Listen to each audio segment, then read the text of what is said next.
"You know nothing about medicine," my son said, and the words fell like a blade across the table.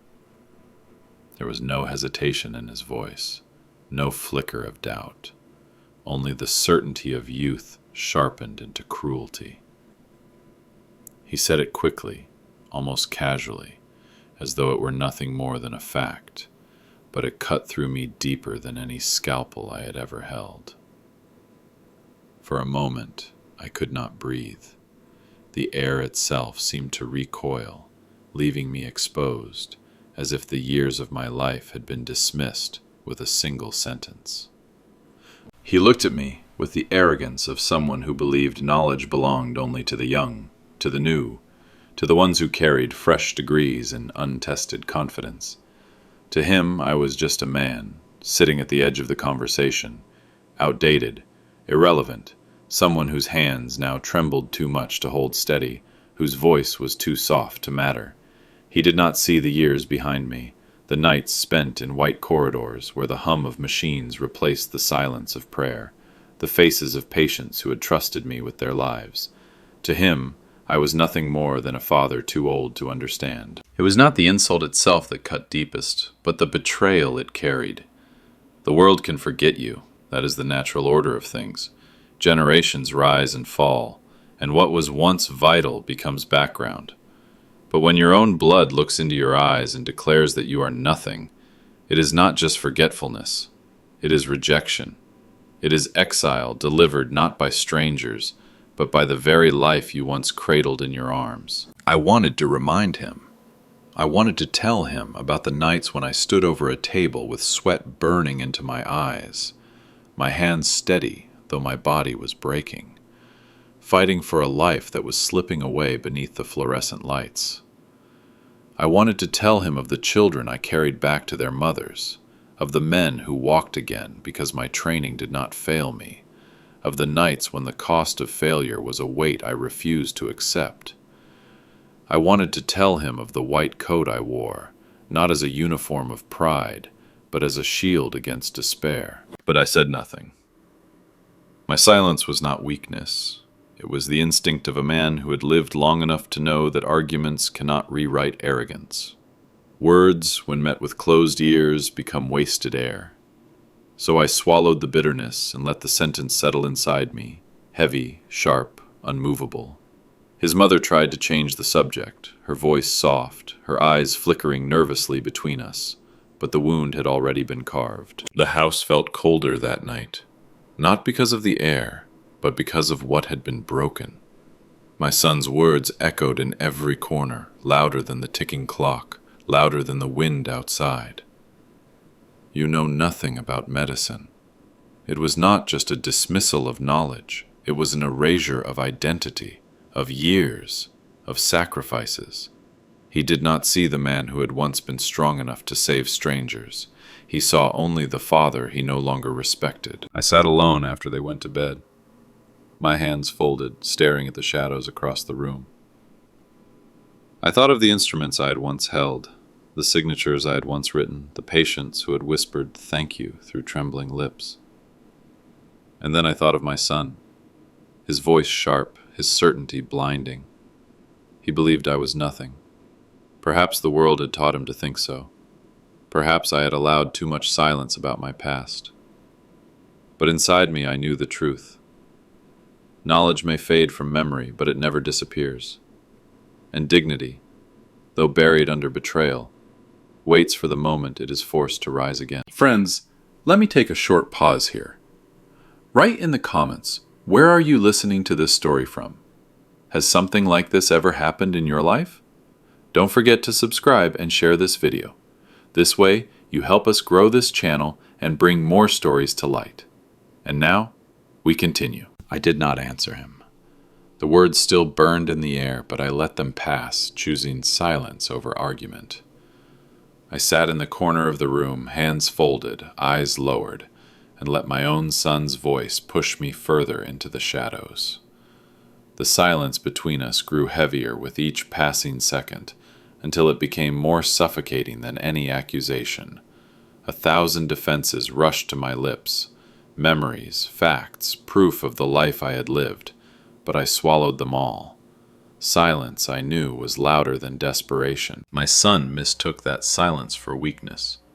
He thought I was conceding, that my stillness meant he had won the ground between us. But he could not hear what my silence carried. Behind it lived decades of nights under cold hospital lights, the smell of antiseptic and iron in the air, the weight of choices that decided whether a heart kept beating or stopped forever. I had lived a life where silence meant focus, where words wasted breath, where only steady hands and steady resolve mattered. Now, here in my own home, silence was forced upon me not by duty, but by betrayal. That was the difference, and it pierced deeper than any scalpel could cut. He went on, talking with that unshakable confidence of youth, dismissing me with casual arrogance. I sat still. Every sentence he spoke pushed me further into invisibility. It was as if I had become nothing more than furniture in the room, a figure occupying space but stripped of voice. Yet inside me I felt the weight of everything unspoken pressing outward. My silence was not empty, it was full of memories of faces that once lit up with gratitude, of letters written by families thanking me for saving what they held dearest, of the quiet pride that comes not from applause, but from the knowledge that someone is alive because you were there. The betrayal cut sharper because it came from him. The world forgetting me I could endure. It is the way of time, the way of progress. But to have my own son push me aside, to have him dismiss what he never took the time to understand, that was a wound I could not treat, no matter how deep my training ran. I looked at him as he spoke, and I saw not a boy, not even a man, but someone blind to the foundation he was standing on. He thought his knowledge was his own, when in truth, the very ground beneath him had been carved by those who came before, by men like me, who gave their years so that others might stand taller. Still, I remained silent, because to argue would be to stoop to the level of pettiness. To argue would be to demand respect, and respect that is demanded is already hollow. I let him think he had silenced me, because one day he would learn that silence can speak louder than proof, louder than credentials, louder than pride. My silence was not surrender, it was patience.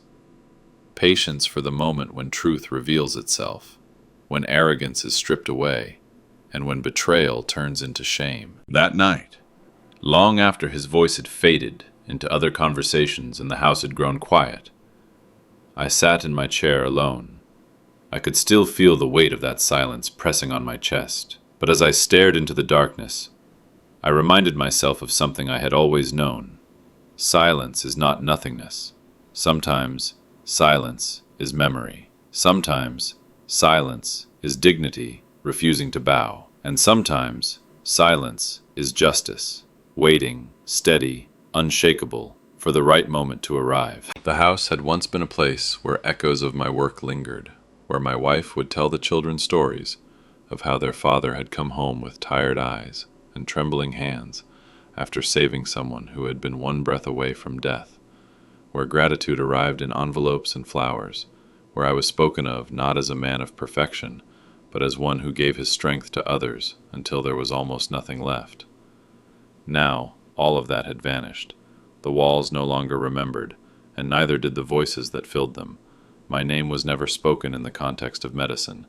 It was as if the years I had lived in white coats and sterile gloves belonged to another man entirely, a stranger who had nothing to do with me. At the dinner table, conversations passed easily around me, full of my son's ambitions, his studies, his future.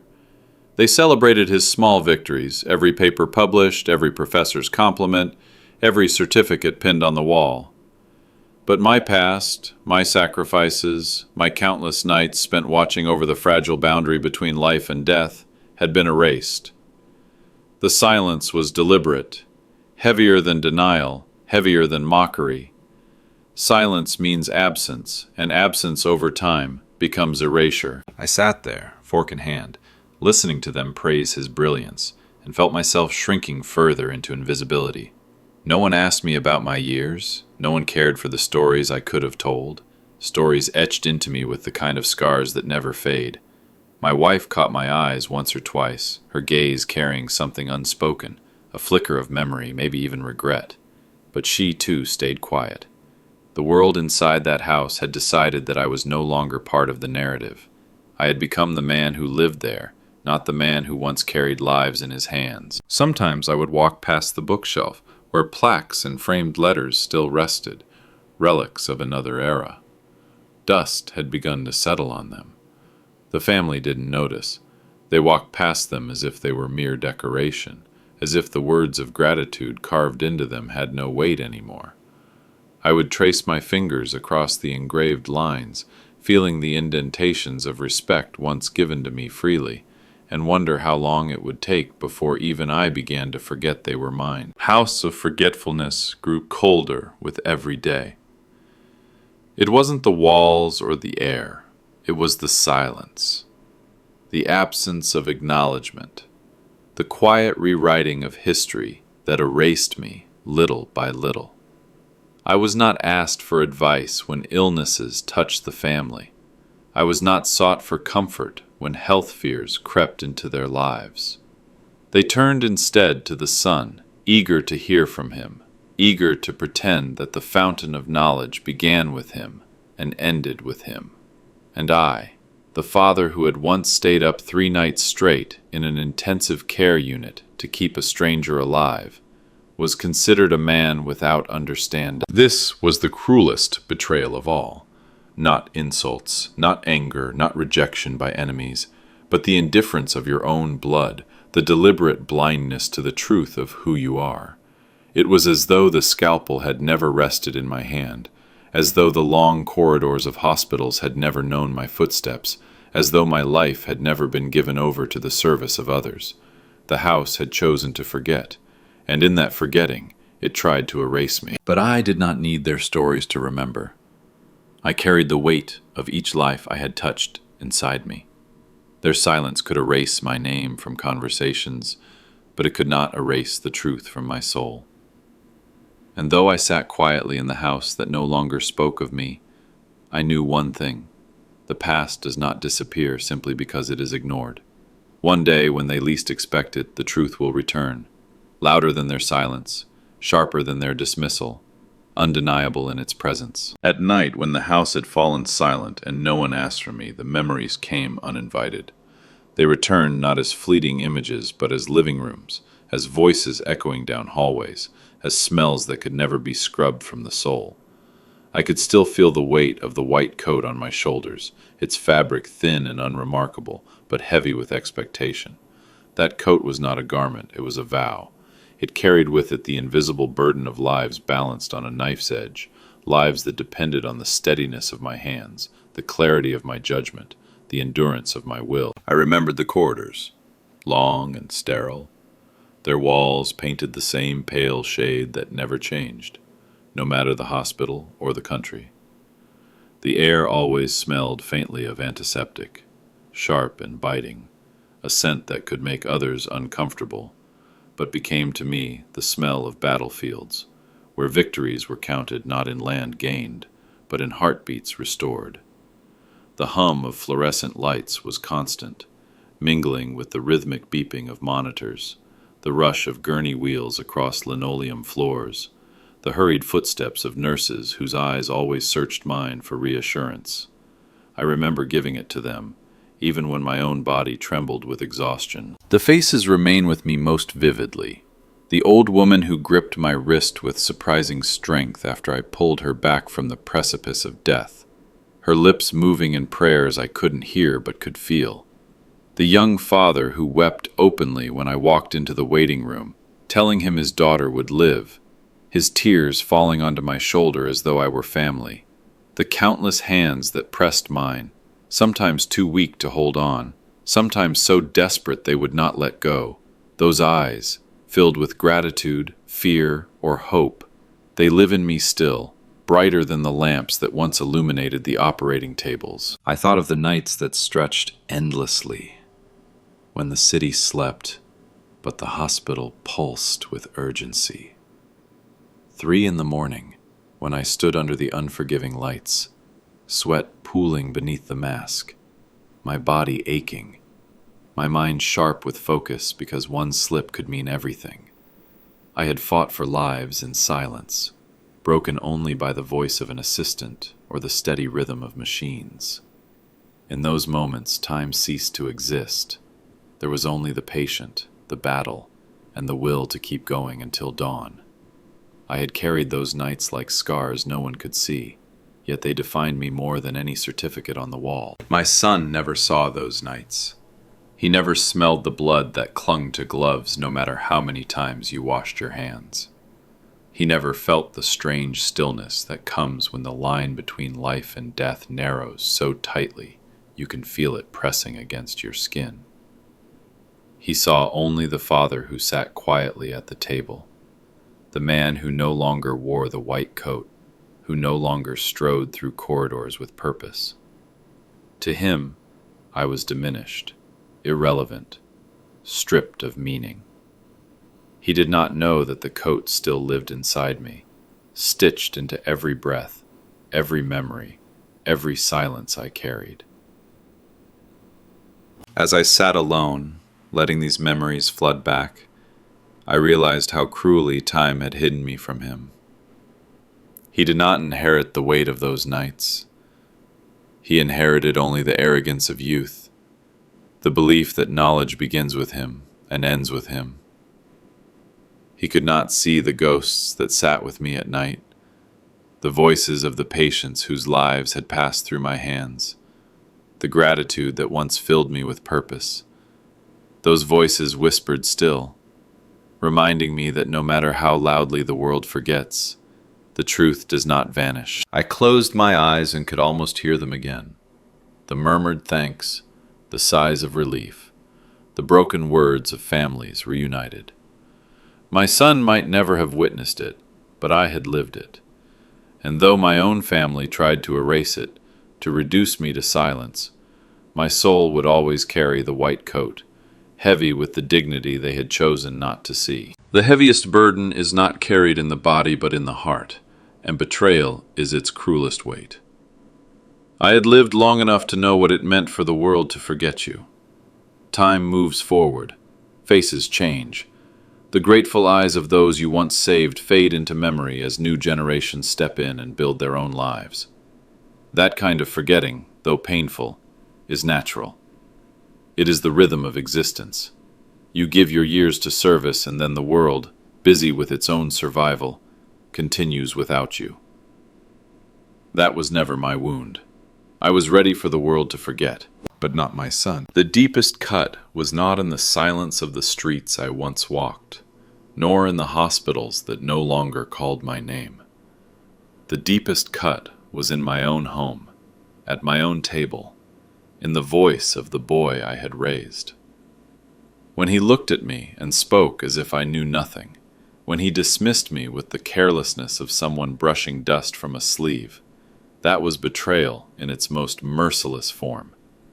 He had not seen the long corridors, the exhausted nights, the trembling lives balanced on the edge of my hands, and yet he decided they never existed.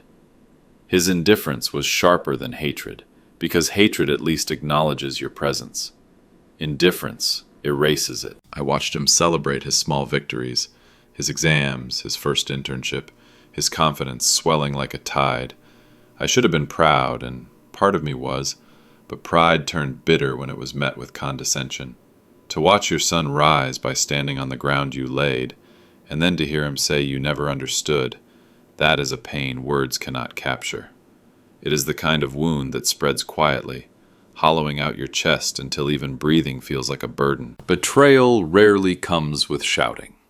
It arrives in silence. In the moments when your name is left out of stories, when your sacrifices are treated as irrelevant, when your own child looks at you and sees not a man, but an obstacle, an old relic to be brushed aside.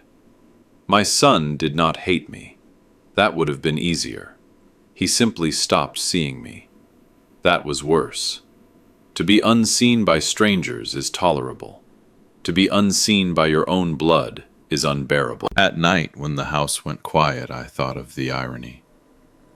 I had spent years saving lives of men and women whose names I sometimes never learned. I had poured myself out for strangers who would never know the full cost of what it took to bring them back from the edge. I had accepted that anonymity because the act itself was its own reward. But I had never imagined that my own family would treat me as one of those strangers, someone faceless, nameless, forgettable. My son knew my name, but he no longer knew me. I tried to understand. Youth has its arrogance, and arrogance often speaks louder than truth. Perhaps he needed to believe he knew more, that his future was greater than my past, to carry himself forward. Perhaps in his ambition he could not allow himself to see the shoulders he was standing on. I told myself this over and over, but excuses did not ease the wound. The betrayal lived in my chest, pressing harder each day. It was not just that he doubted my knowledge, it was that he erased my identity, denying the man I had been. The weight of betrayal is not something you can set down. It lingers, heavier than exhaustion, heavier than grief. It seeps into silence, into glances, into the spaces between words. And though I carried it quietly, though I never let it spill into anger or pleading, inside me I felt it with every breath. The son I had given my life to no longer believed in me, and that truth was far heavier than any night I had endured in the medical wing, heavier than the fatigue of endless hours on my feet, heavier than the death I had once faced and fought to keep at bay. The weight of betrayal does not kill you quickly. It settles in, slowly, unrelenting, reminding you with every heartbeat that the greatest wounds are not given by enemies, but by those you once held closest. Arrogance is a mask the young wear to hide their fear of inadequacy. But when it comes from your own son, it feels less like a mask and more like a wall he builds between you. My son's words grew bolder with every conversation, sharpened not by wisdom, but by the false confidence of textbooks and lectures. He spoke to me not as a son to a father, but as a judge delivering a sentence. His tone was clipped, dismissive, carrying that bitter mixture of superiority and pity reserved for those one deems irrelevant. In his eyes, I was no longer a mentor, no longer a man with experience worth hearing. I was an obstacle, a burden, a figure that belonged to the past. I sat across from him, watching the way his jaw tightened when he spoke, how his words rolled out quickly as if to leave no space for me to respond. He believed that by speaking faster, louder, and with more certainty, he could erase the possibility that my silence held more weight than his knowledge. Every gesture, every glance was heavy with condescension. He explained things to me I had once mastered, reduced complex ideas to shallow summaries as if I could not grasp them. His arrogance was not born from malice, but from blindness. The blindness of a man too young to see the ground he stood on. The blindness of a son who could not imagine that his father had once walked further than he had yet to dream. The cruelty lay not in his words alone, but in the way he believed them. He did not doubt himself when he spoke. He truly thought he was the first in our family to carry the torch of medicine, that everything before him was shadow, and everything after him would be light. He looked at me and saw only a tired figure who knew nothing of the world he had entered. His arrogance left no room for gratitude, no space for humility. In his mind, I was not his foundation, but his weight, something to shake off in order to climb higher. And so he spoke with the certainty of youth, saying things that pierced deeper than he could ever realize. I was not a man who had spent decades in service. I was an old voice to be tuned out. I was not a father who had carried the sacrifices of family and work on my back. I was a relic, too slow to understand, too fragile to matter. His arrogance turned me from blood into background, from guide into ghost. I remained silent, because I knew the futility of clashing with pride. Words cannot penetrate the armor of arrogance, and to argue would be to step into a fight where truth has no audience. But inside, I felt the sting sharper than any insult from a stranger. Strangers may doubt you, but they do not owe you their faith. A son, however, carries your name, your story, your blood. To hear my own son reduce me to irrelevance was to feel the betrayal of legacy itself. He leaned back, his posture relaxed, his tone final. In that moment I saw it clearly. He was not speaking only to me. He was speaking to erase me in front of himself, convincing himself that he stood alone, that he needed nothing from the man who had raised him. His arrogance was not merely a weapon against me. It was a shield he used to avoid seeing the truth of what I had given. I sat in the silence that followed, and the weight of his arrogance pressed heavier than the walls of any hospital I had ever walked. I had fought for lives in chaos, carried exhaustion like a second skin, and endured the pain of others as my own. Yet nothing had ever cut as deeply as the sound of my son, confident and cold, speaking as though his father was nothing but a burden. My heart beat louder than his words, louder than the smug certainty in his tone, louder than the condescension that dripped from every syllable. I sat there, my face calm, but inside me something surged, a pressure rising like water against a dam. It was not rage. I had known rage in battle with death, when a patient's pulse slipped away beneath my fingers, and time gave me only seconds to act. This was heavier, deeper. It was the kind of force that comes not from anger, but from the weight of truth too long denied. He spoke, dismissing me again, his words rolling with arrogance, but I barely heard them. The sound of my own heartbeat filled me instead, steady and thunderous. Each thud carried a memory, the beat of a child's heart after I brought him back from stillness, the rhythm of a life I had pulled from the edge of silence, the countless pulses I had fought to keep steady when the world wanted to let them go. My son could mock my knowledge, but he could not erase those rhythms. They lived in me, as much a part of me as the blood that carried them. I realized then the futility of speech. To argue would be to lower myself to the level of noise, to fling words into the fire of pride where they would only burn away. He could not hear me because he was not ready to listen. And so I chose silence. But my silence was not surrender. It was not defeat. My silence was a blade, sharper than his arrogance, waiting for its moment. Because the truth does not need defending. It only needs time. Facts are patient. They wait in stone and paper and walls and wings, in the quiet corners where history is kept safe until the day it must be revealed. My son did not know that. He thought the present belonged to him, that the past was dust swept under the carpet. He thought my silence meant emptiness. He could not see that my silence was filled with evidence far greater than words, evidence carved into the very foundations of places he had yet to step inside. So I let him speak. I let him believe he was right. I let him look down on me, as if I were nothing but an old man without relevance. Every word he said became a chain he wrapped around himself, chains he would one day feel tighten when the truth finally rose before his eyes. I did not need to prove him wrong. Life itself would do that. And when it did, he would understand that silence is not weakness. It is strength withheld, truth concealed until the moment it chooses to arrive. The boiling point was not an explosion. It was a realization, cold and clear, that I did not need to fight for recognition. What was mine had already been written, not in his mind, but in the world around him, in places he had yet to notice. My silence was the steady beat of certainty, a rhythm that promised justice.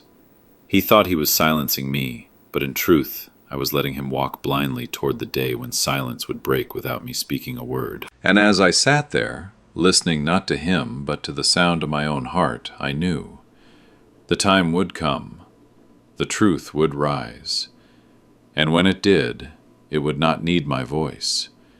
It would stand on its own, undeniable, unshakable, louder than any son's arrogance could ever hope to be. The invitation came like a polished envelope dropped on the table, full of pride for some and silence for me. My son opened it with shining eyes, his voice laced with triumph as he read the words aloud. A new medical wing, a celebration of progress, a gathering of the city's finest minds in medicine.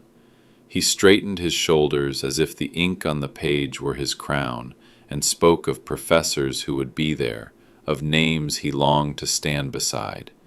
He told us that his presence was proof of his future, that this was the world that belonged to him. My wife smiled, proud of her son's moment. My daughter clapped her hands in excitement. I said nothing. I sat at the table like a shadow, the invitation not meant for me, but placed before me anyway. On the day of the opening, the house moved in a current of energy. My son dressed with care, adjusting his tie in the mirror, rehearsing his posture, as though preparing to step onto a stage. He wanted the world to see him, to know him, to recognize him as the man he believed himself to be. I watched him quietly from the corner, his youth shining, his confidence burning, his arrogance carried in every glance. He hardly looked at me. To him, I was only along because my wife insisted. An extra body, an old man who would sit silently in the back. He was too proud to forbid me outright, but too dismissive to acknowledge my presence as anything more than incidental. The clinic stood gleaming in the afternoon light, its glass reflecting the sky like a mirror of ambition. Banners fluttered outside, the names of donors printed in bold, the smell of fresh paint still clinging to the walls. The air buzzed with conversation, dignitaries shaking hands, doctors in pristine coats, families gathered in clusters of admiration. My son walked tall among them, introducing himself with eagerness, drinking in every nod and every word of approval. He belonged, he believed. He wanted the world to see him as one of them, already etched into the fabric of the medical future. I walked behind, stepped slower, quieter. No one noticed me. I moved like a shadow stretched by the sun, present but unseen, a man without a title and a crowd obsessed with them. My son never looked back to see if I was keeping up. He was too absorbed in himself, too eager to be heard, too determined to erase the silence he thought I represented. And so I drifted along the corridors, listening, watching, my heart steady but heavy. The hall smelled of newness, fresh plaster, polished steel, the faint tang of antiseptic. Families admired the architecture, the promise of healing within these walls. I walked past the plaques, the inscriptions of names carved into stone, and I felt something stir inside me. My son spoke quickly as he guided the family from room to room, explaining details he had only just learned, pretending as if they were truths he had lived with all his life. His words were full of certainty, but they rang hollow to me, and still I said nothing. I let him shine, let him bask in his moment. He believed the invitation had been his alone, that this was his stage, his triumph, his time to rise. I did not tell him that the truth of this place would reveal itself soon enough. I did not tell him that the walls here carried more of me than he could imagine. I walked quietly, letting his arrogance bloom, letting his pride stretch wide, because I knew truth does not need to be announced. It waits, patient, until the right door is opened, the right step is taken, the right pair of eyes fall upon what cannot be denied. And as I followed him into the heart of the new wing, I felt it rising like a tide inside me. Not vengeance, not anger, not even pride, something quieter, steadier. The knowledge that soon, without a word from me, the silence he forced upon me would break. And when it did, the weight of truth would fall not as a whisper, but as stone. The corridors stretched long and bright, the lights above humming with that sterile glow I had known all my life. My son walked ahead of us, his shoes clicking confidently against the polished floor, his gestures wide, his words pouring out like a lecture rehearsed in his mind 100 times. He explained every detail of the wing as if he had built it himself, the new equipment, the technology, the research that would be done here. His voice carried the arrogance of youth, the certainty that history begins only where he decides it does. He spoke of progress as though progress belonged only to his generation, as though the past had been nothing but a stumbling shadow finally left behind. My wife listened with pride, my daughter nodded with awe, and I followed a few steps back, silent, watching the reflection of the lights ripple across the polished floor. He spoke quickly, naming machines, describing procedures, praising innovations. He said the words new, modern, and future so often they began to echo like a drumbeat. And then came the knife, delivered with a smile so casual it hurt more than cruelty. All this, he said, is what separates us from the old ways. Medicine used to be guesswork, superstition dressed as knowledge. That era is gone now. This is real medicine. I felt the sting as his words hung in the corridor. To him, everything before him was irrelevant, outdated, disposable.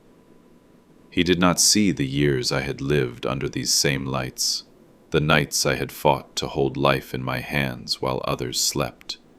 He did not understand that every machine he admired had been born of the sacrifices of those who came before, men and women who worked with less, who risked more, who carried the weight of uncertainty, but still prevailed. He did not know that progress is not a single generation's triumph. It is a chain, each link forged by those willing to give themselves, without guarantee of recognition. But he believed it. His voice brimmed with pride, his smile confident, his steps quick as he led us through the halls. He did not look back at me. He did not see my silence. He thought he was guiding us forward, when in truth he was walking deeper into the very legacy he had tried to erase. The walls around us glowed with the sheen of new paint, but to me they carried ghosts. I could almost hear the echoes of footsteps, the faint murmur of voices calling my name in urgency, the distant hum of machines from nights long past. This place, though new, bore the same soul as the countless hospitals I had lived in. My son did not know it, but his voice was not the only one these corridors carried. They also carried mine, embedded in their foundation, hidden in ways he had never cared to see. As we turned a corner, he lifted his chin, gesturing to a wide atrium ahead. His words spilled again, bright with self-importance. This is the heart of it, the symbol of everything that comes next. My generation will take medicine further than anyone ever dreamed.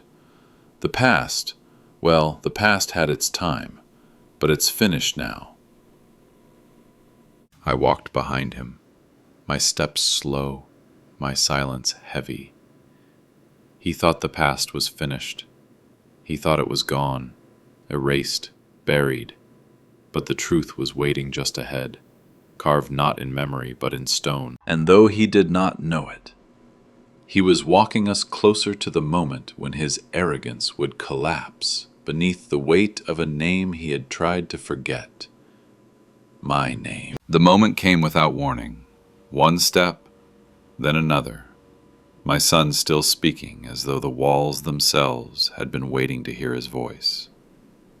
His hand lifted toward a plaque ahead, ready to announce some fact he had memorized, when suddenly his words faltered. His stride slowed. His lips moved, but no sound emerged.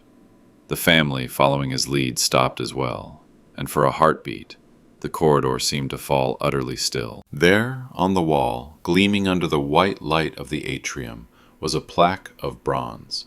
Its letters were sharp, permanent, carved not by passing hands but by history itself. My wife's breath caught before she spoke, but her voice trembled as though it did not belong to her. She read aloud the words etched into metal. Medical wing, dedicated to Dr. Father's name. The syllables hung in the air, heavy as stone, undeniable as the weight of the building itself. My son stood frozen, his posture no longer proud, his arrogance cracked. His eyes traced the letters once, then again, as though reading them differently might change their meaning. His lips trembled when he whispered, almost too softly to hear, "That's your name." For the first time in years, he looked at me not with disdain, not with irritation, but with something raw, confusion, disbelief, the beginning of shame. I did not speak. I did not move. My silence was no longer their weapon. It was my crown. The plaque spoke louder than I ever could. The metal carried my years, my nights, my sacrifices. The building itself stood as my witness. I felt no need to explain. The truth was before them, permanent, carved deeper than any insult my son had ever thrown at me. My daughter's eyes widened. She clutched my wife's arm, her gaze flickering between the plaque and my face. My wife lowered her head, her lips pressing into a line. And though she did not look at me, I saw the glimmer of something in her eyes. Regret, perhaps, or the painful memory of all the nights she had chosen not to speak of my past, letting it fade into silence. But it was my son who bore the greatest weight. The boy who had declared I knew nothing about medicine now stood in front of walls that told him otherwise. He could not escape it, could not bury it, could not deny it. His words had collapsed beneath him, leaving him naked in the truth he had spent years ignoring. His arrogance, so loud in every conversation, was now nothing but an echo bouncing against the letters of my name. For me, it was not pride, I felt, but something quieter, heavier. Vindication, yes, but mixed with sorrow. This was not how I wanted him to learn, not how I wanted the truth to break through. I had wished, foolishly, that he might see me with respect in his own time, that he might one day ask questions and find the answers in my stories. But life had chosen a harsher lesson, one delivered not by me, but by stone and steel. The corridor stretched silent around us, but the silence was no longer mine to bear. It belonged to him. He was the one suffocating under it now, the one left without words, the one forced to see what he had refused to acknowledge. He had mocked me, diminished me, erased me. Yet here I was, not by voice or protest, but by the unshakable permanence of a name carved into the very walls of the future he thought was his alone. I remained still. I did not need to claim it. The building claimed it for me. The plaque claimed it. History claimed it.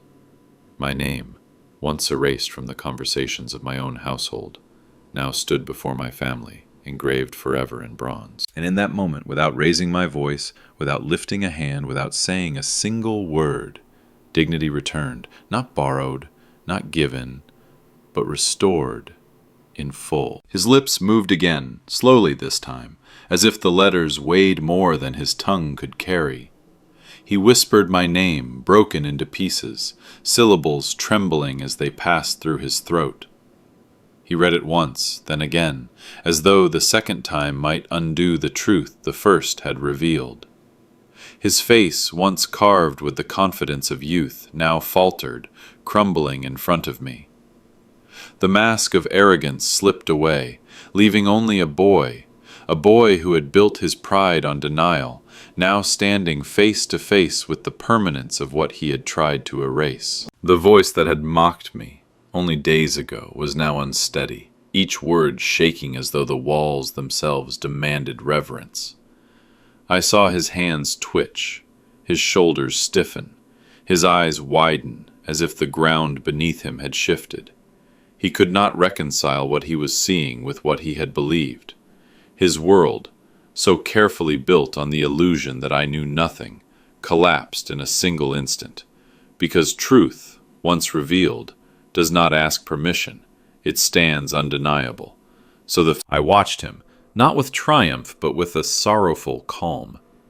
This was my son, the boy I once carried in my arms, the boy I had stayed awake for on nights when fever burned his small body, the boy I had hoped would grow not only into knowledge but into humility.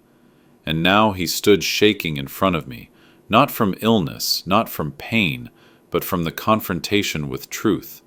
The plaque on the wall had become a mirror, forcing him to see me not as the shadow he had reduced me to, but as the man I truly was. His lips formed the words again.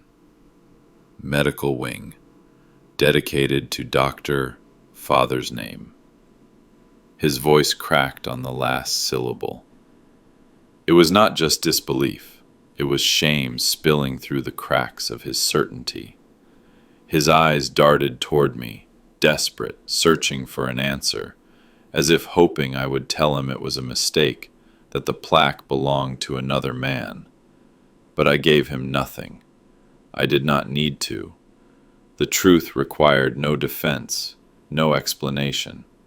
It spoke louder than anything I could ever say. The silence pressed harder around us, broken only by his uneven breathing. My wife's hand found her mouth, her eyes glistening with tears she tried to hide. My daughter stood motionless, staring at the plaque as though the letters had been carved by fire. But it was my son's face that told the story, the fall from certainty, the collapse of pride, the weight of shame he could not outrun. He had spent years dismissing me, silencing me, pushing me into the shadows. Now he stood paralyzed before the undeniable proof that his father had once carried lives in his hands, had once worn the white coat, not as a costume, but as a shield against despair. I did not gloat. I did not move. My heart beat with a calm strength, heavier than pride, lighter than anger. I had no need to strike back, no need to reclaim what was already mine. Justice had arrived quietly, carved into stone, and it had done what my words never could. My son, so confident, so certain, now stood humbled not by me, but by the truth he could not escape. And in his eyes I saw it, the shattering of arrogance, the trembling recognition of who I was, and the painful collapse of the world he had built upon forgetting me. For the first time in years, he looked at me not as a burden, not as a shadow, but as a man with a history too heavy to deny. Their eyes turned toward me all at once, as if pulled by an invisible weight. My wife, my daughter, my son. They stared, not at a shadow in the corner, not at the silent man they had grown accustomed to overlooking, but at me. I did not move. I did not speak. I stood in the same silence they had always mistaken for weakness, but this time the silence did not belong to them. It belonged to me. The plaque on the wall spoke where my voice no longer needed to. Each letter etched in bronze was a testament to the years I had given away, the nights I had lived between hope and despair, the sacrifices that had carved themselves into my very body. My name, immovable, reflected under the sterile light, told the story they had refused to hear. And as they looked at me now, the weight of those years pressed down on them, forcing their arrogance into submission. My wife's eyes glistened. She had always known, of course. She had been there through the endless nights when I came home long after the world had fallen asleep, when exhaustion made my steps falter but duty kept me upright. She had seen the blood on my sleeves, the shadows in my eyes, the scars on my spirit. Yet even she had grown quiet over the years, letting the stories of my past fade into dust as the children grew, as the son's pride grew larger than memory. Now tears blurred her vision, because the truth she had allowed to fall silent returned with crushing clarity. My daughter's lips parted, but no words came. She was too young to remember the weight of those years, too distant to feel what they had cost me.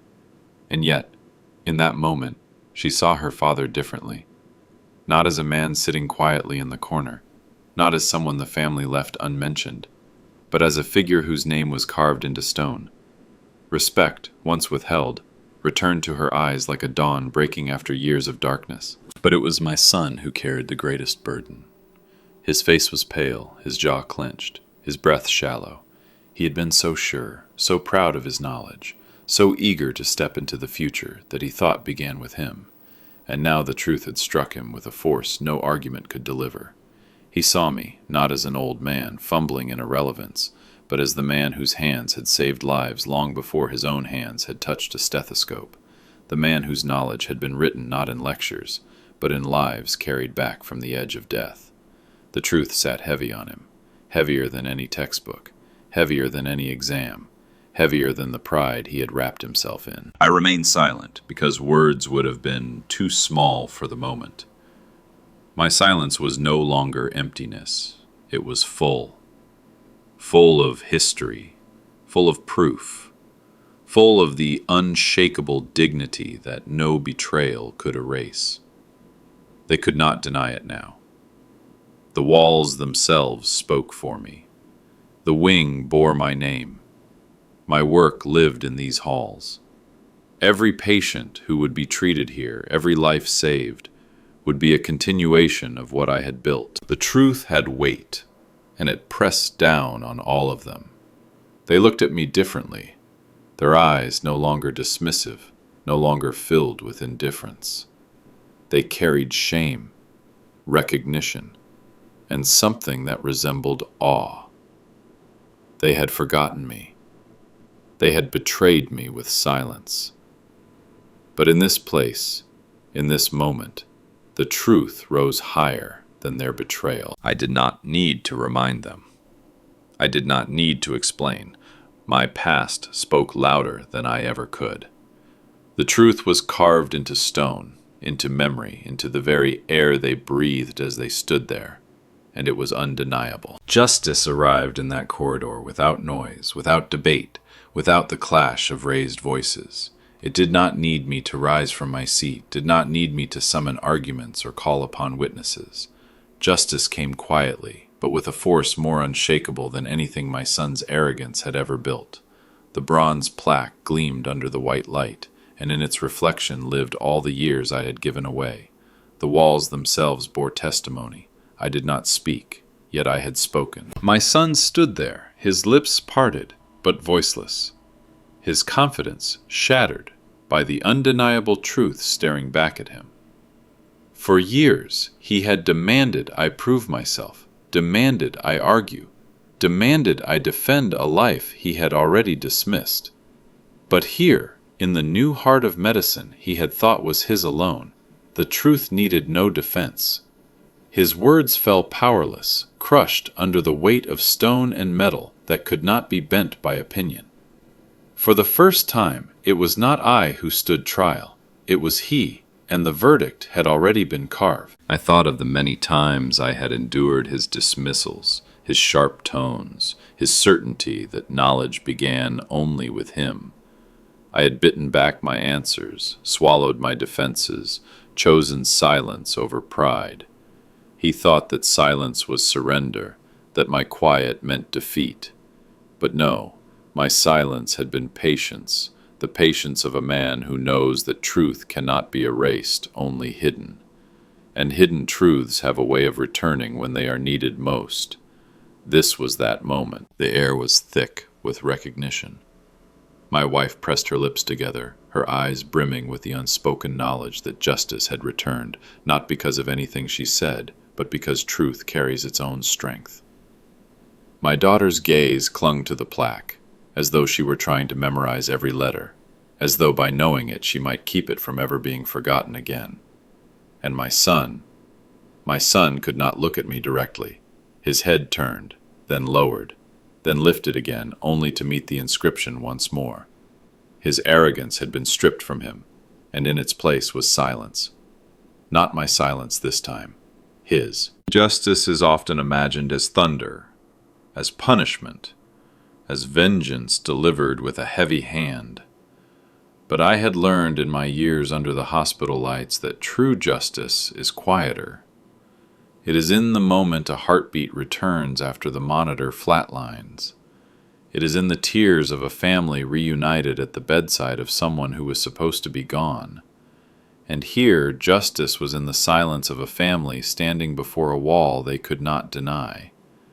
Justice was the truth that spoke for itself. I felt no need to gloat. No fire of victory burned in me. Instead, there was calm.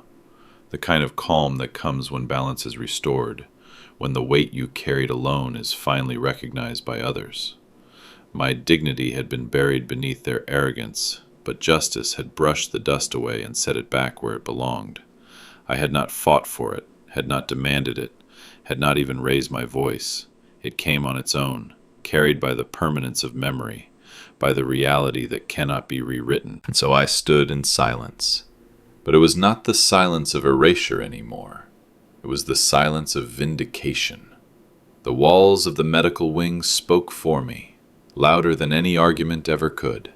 Justice had come, and it had come without a single word from my lips. A quiet smile touched my lips, the kind that does not demand attention, the kind that carries no trace of victory's roar, only the steady calm of truth reclaiming its place. I did not need to move closer to the plaque, did not need to trace the letters with my hands. They already lived in me, carved deeper into my being than into the bronze.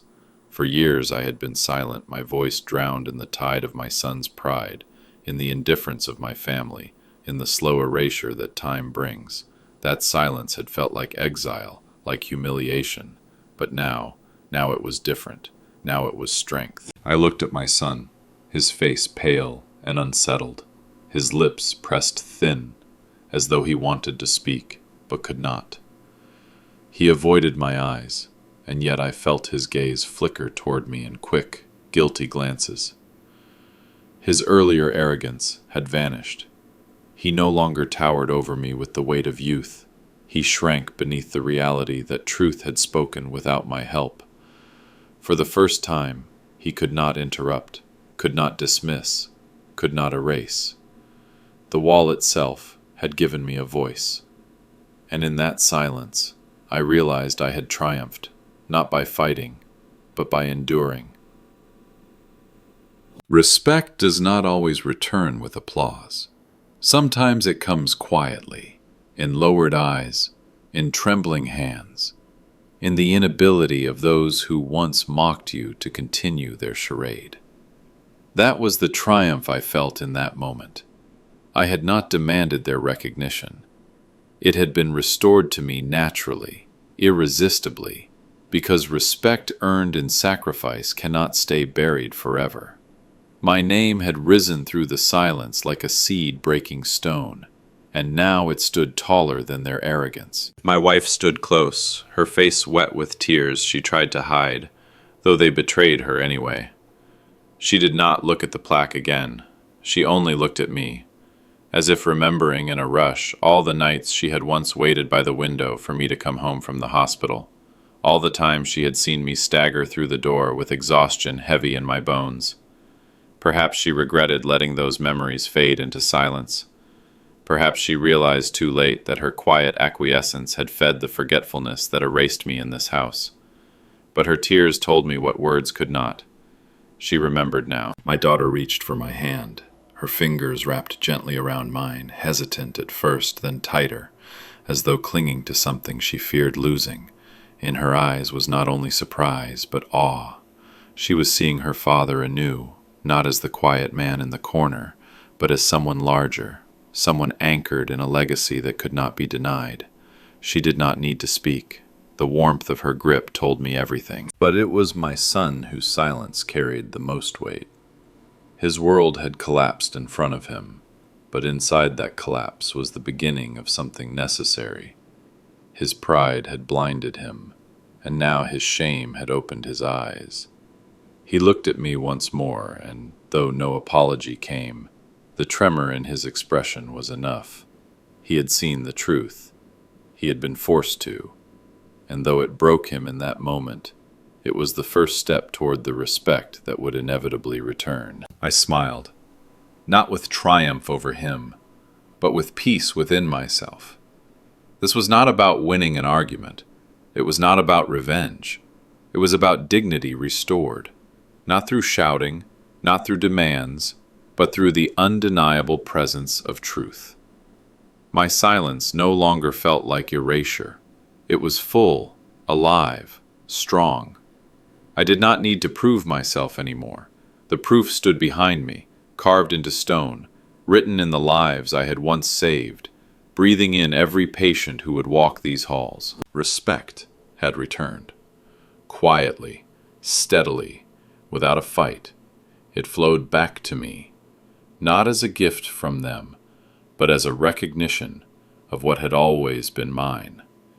And in that quiet, I triumphed, not with noise, not with force, but with the calm certainty that honor, once earned, always finds its way back. In that quiet, standing before the bronze plaque that bore my name, I finally understood what betrayal can and cannot do. It can wound you deeply. It can strip you of your seat at the table, push you into silence, and reduce you to a shadow in the eyes of those you love most.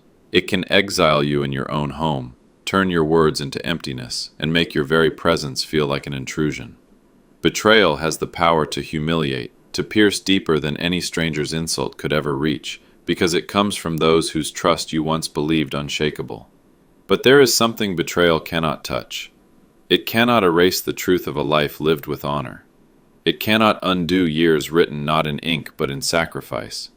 It cannot destroy a legacy carved into the world itself. As I stood in that corridor, my family surrounding me in stunned silence, I felt the weight of this truth settle into my bones.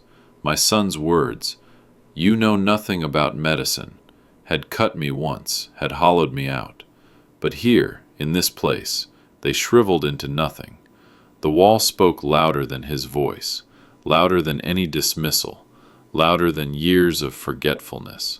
My name etched into stone was more than a recognition.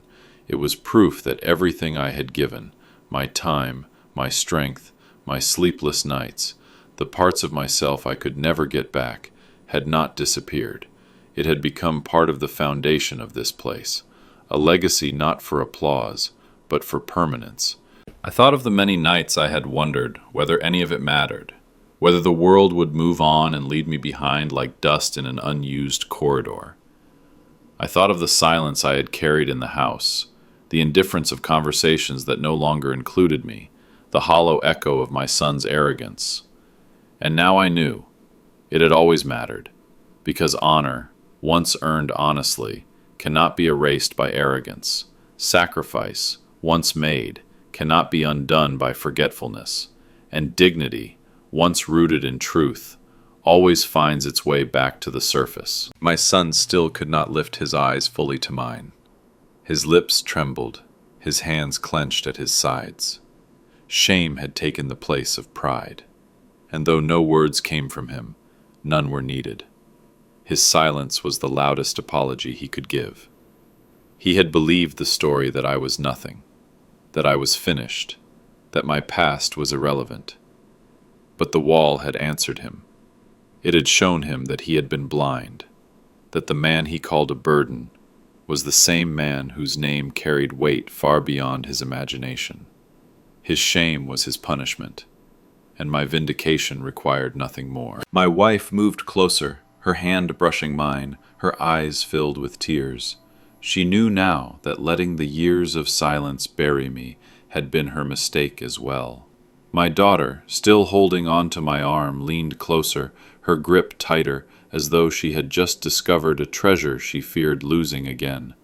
They had all learned something that day, that history is not erased because it is unspoken. Truth has its own memory, and one way or another, it returns. I smiled, calm and steady. Not with gloating, not with vengeance, but with peace. For so long I had carried the weight of betrayal like a stone pressing on my chest. Now it was gone. Not because they gave me back my dignity, but because I saw clearly that they had never truly taken it. Dignity, once rooted in truth, is untouchable. The plaque on the wall was not simply recognition. It was the voice I no longer needed to raise. It was louder than anger, louder than pride, louder than the sharp words of my son.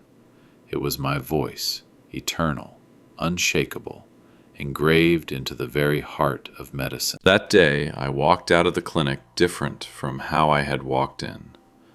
I had entered as a shadow, quiet and unseen. I left as a man restored, not because of what anyone said, but because the truth had stood up for me. My son's betrayal had stung, but betrayal is fleeting. Legacy is not. Betrayal may rob a man of a chair at the table, but it cannot strip him of the years he has lived in service, of the honor he has carried, of the lives he has touched. Those things remain, etched not only in stone, but in the souls of those who will never forget. I understood then that respect does not always live in applause or in the mouths of the young. Sometimes it lives in silence, in the steady endurance of waiting for truth to rise again, and when it does, it speaks louder than any defense ever could. My legacy, carved into the wall of the medical wing, had become my final word, not spoken in anger, not pleaded in desperation, but written in permanence. It was my answer, my justice, my quiet triumph. And as I looked back one last time at the plaque, the bronze letters gleaming beneath the sterile lights, I knew my name would outlast every insult, every dismissal, every silence. Betrayal may wound, but legacy remains. And legacy, once rooted in honor, cannot be erased.